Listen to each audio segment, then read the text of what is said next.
Magandang araw, may gagawin na tayong ito, LED TV. Ang model number niya yan, Samsung. Bali siya, 32 inches. Ito yung harapan niya. Ayan. Bali naging problema nito, sira nito, nag-blackout. Kahit itong ilaw ng indicator, ito, pilot light niya, walang ilaw. Totally siya, blackout. Saksak natin. Ito yung pinaka yan, nakasaksak na yan. Ito yung indicator niya, yan yung pilot light. Dapat yan mayroong liwanag. Kapag sinaksak mo na yan sa kuryente, dapat yan may ilaw. Yun ang pinaka standby niya. Yan ang hanapin natin sira, bakit nawalan to ng power. Baklasin natin.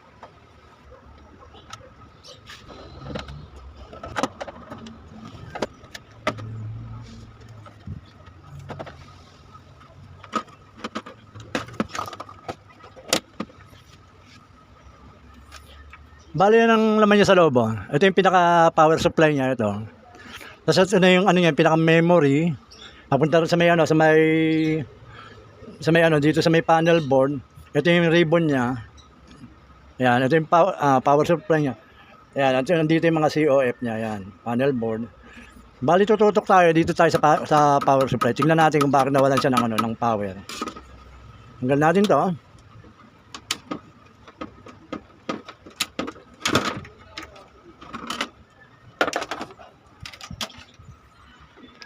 Kapag ganyan blackout, ang unang tinitingnan dyan, yung pinaka-fuse. Ito yung pinaka-fuse niya. Ayan, Ayan, kung pagmamasdan nyo yung fuse niya, nangitim na, sabihin pumutok siya. Kapag ganyan, pumutok ang fuse, huwag basta-basta kayo magpapalit ng fuse. Testerin nyo muna itong rectifier diode, yung bridge type, itong capacitor. Yan. Tsaka itong itong pinaka-regulator niya, itong yung MOSFET. Yan. Tsaka itong mga diode na to. Titingnan natin kung may sira diyan. Ito gagamitin natin siya ng analog tester. Nasa times 10 ohms lang yan. Nasa-short natin to. Yan, nasa 0. Bale yung una natin testerin itong bridge type na itong bridge type na diode. Titingnan natin kung may kung shorted yan, bakit pumutok yung fuse.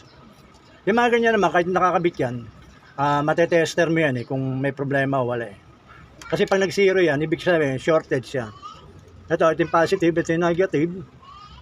Yan.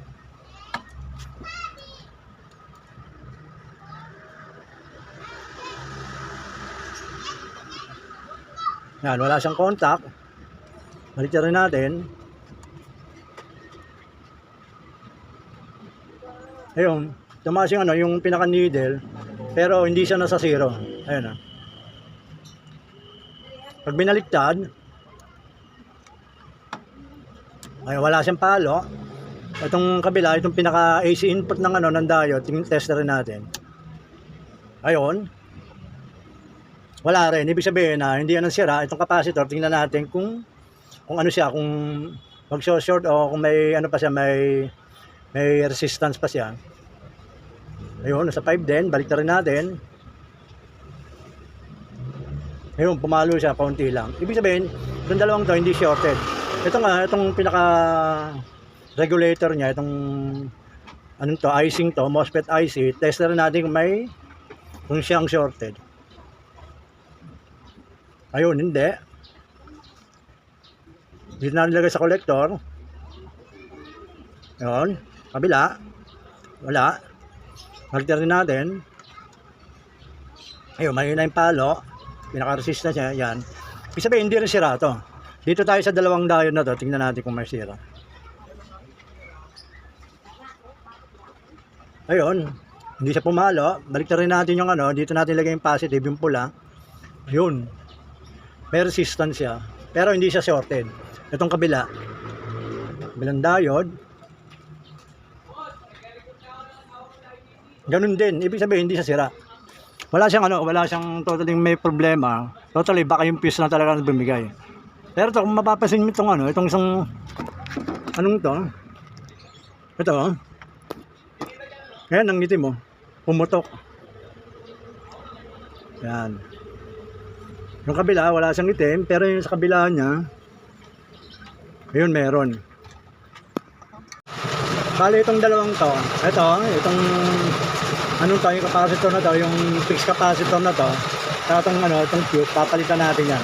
Babaklasin natin, titingnan natin kung pag napalitan natin to, kung gagana na siya.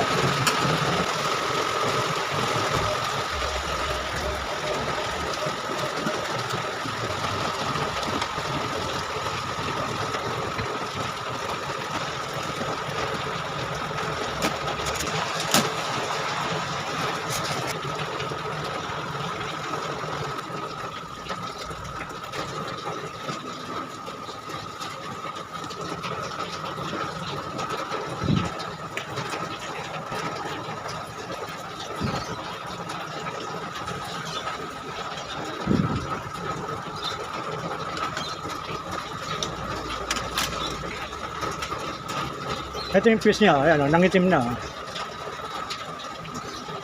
Saka ito yung ano, yung pinaka-capacitor niya, yung fixed capacitor niya, ayan o. Nangitim din, pumutok din. Ayan. Natanggal na nga yung isang paa. Bali itong dalawang to. Ito, papalitan natin to, hanapan natin to ng ano, ng ganitong pyesa. Ito, meron akong ano, capacitor o. Bali ang value ng ang pinalit ko ay 2 kb 102K. Ibig sabihin ng ano yun, bali 0.1 picofarad to yung ano niya, tapos 2000 volt yan. Tapos ito naman, ang nakalagay na ampere ay 3.15. Bali ang nakalagay dito sa kanya rito, ano, 3.15 din. Ayan. Bali the same lang, the same ang value ng ano ng fuse, pero mas malaki itong ipapalit ko. Parehas din yan, parehas fuse yan.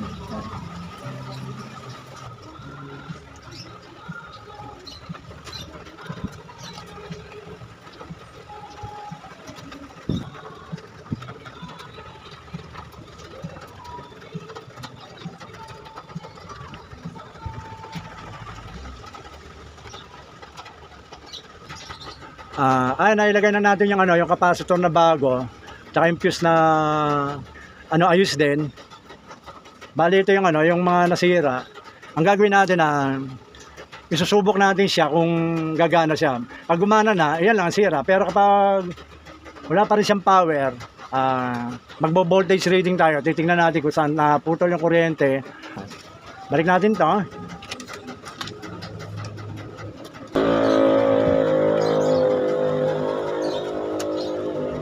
Nailagay na natin itong ano, yung pinaka insulator niya yan sa pin yan, para yung dito sa may ano, pinaka metal, hindi siya mag ground o higupin ng ground yung pyesa niya, pinaka insulator niya sa ilalim.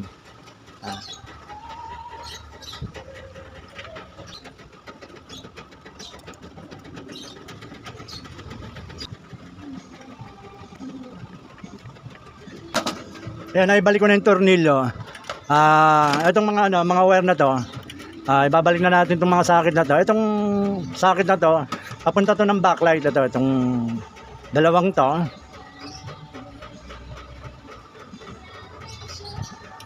Itong ribbon para papunta rito sa panel board, babalik na rin natin.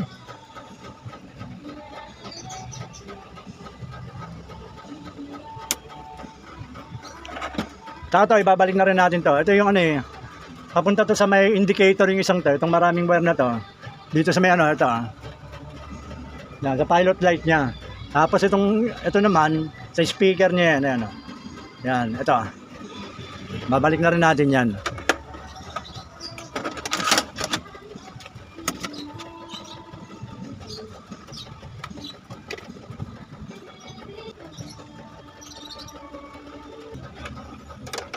Yan, ibalik na natin lahat ng wire na tinanggal natin. Bali ang gagawin natin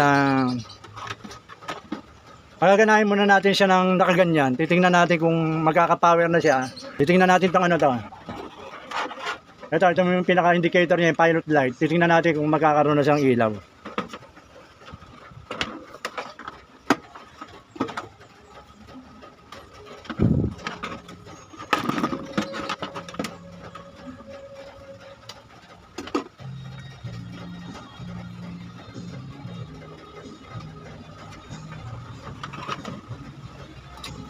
Sasaksak natin.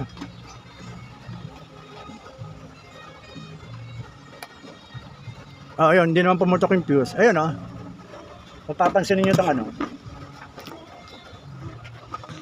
Ayun, nagkaroon na siya ng ilaw. Ayun, ayun, pumula na siya. Titignan natin ngayon kung magkakaroon na siya ng ng video sa pinaka-screen niya. At ito, kung mapapansin niyo itong mga yung mga butas-butas na yan, nagkaroon na ng ilaw yung backlight. Ayan, Bali ang gagawin natin, iangat natin to, titingnan natin yung kung may power na siya.